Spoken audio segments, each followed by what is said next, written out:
तुम्ही दररोज राक्षसी स्नान तर करत नाही ना?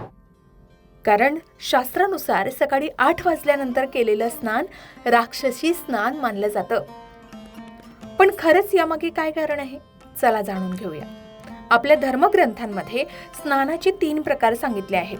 ब्रह्ममुहूर्तातील स्नान देवतुल्य, सूर्योदयापूर्वीचं स्नान मानव स्नान आणि उशिरा केलेलं स्नान हे राक्षसी प्रवृत्ती वाढवणारे. पण असं का? कारण सकाळी सूर्योदयाच्या वेळी वातावरणात सत्वगुण जास्त असतात. सूर्य उगवल्यानंतर शरीरातील जैविक ऊर्जा ही सक्रिय होत असते. त्यावेळी स्नान केल्यानं शरीर आणि मन प्रसन्न राहतं, आळस दूर होतो आणि सकारात्मक ऊर्जा मिळते. पण जर आपण खूप उशिरा उठलो तर शरीरात जडत्व, आळस आणि नकारात्मकता वाढते.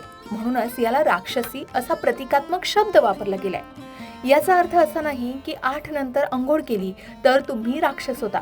तर तो एक संदेश आहे. लवकर उठा, लवकर स्नान करा आणि दिवसाची सकारात्मकतेनं सुरुवात करा. लक्षात ठेवा, आपला दिवस कसा जाईल हे आपल्या सकाळवर ठरत असतं. आजपासूनच प्रयत्न करा सूर्योदयाच्या आधी किंवा कमीत कमी 8च्या आधी स्नान करण्याचा. एवढंच नाही तर ब्रह्ममुहूर्त ते सूर्योदय हा काळ देवांचा मानला जातो. असं मानलं जातं की यावेळी देव, ऋषी आणि सकारात्मक ऊर्जा पृथ्वीवर अधिक प्रमाणात सक्रिय असते. सूर्योदयानंतर शरीर शुद्ध करून स्नान केल्यास आपल्यावर देवी देवतांचीही कृपा होते आणि दिवस मंगलमय होतो. काही ग्रंथांमध्ये असंही सांगितलं जातं की उशिरा स्नान केल्यास आळस, नकारात्मकता आणि दारिद्र्यही वाढतं.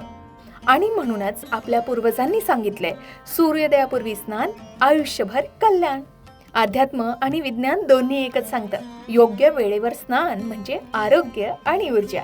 तुम्ही किती वाजता आंघोळ करता? कमेंटमध्ये नक्की सांगा.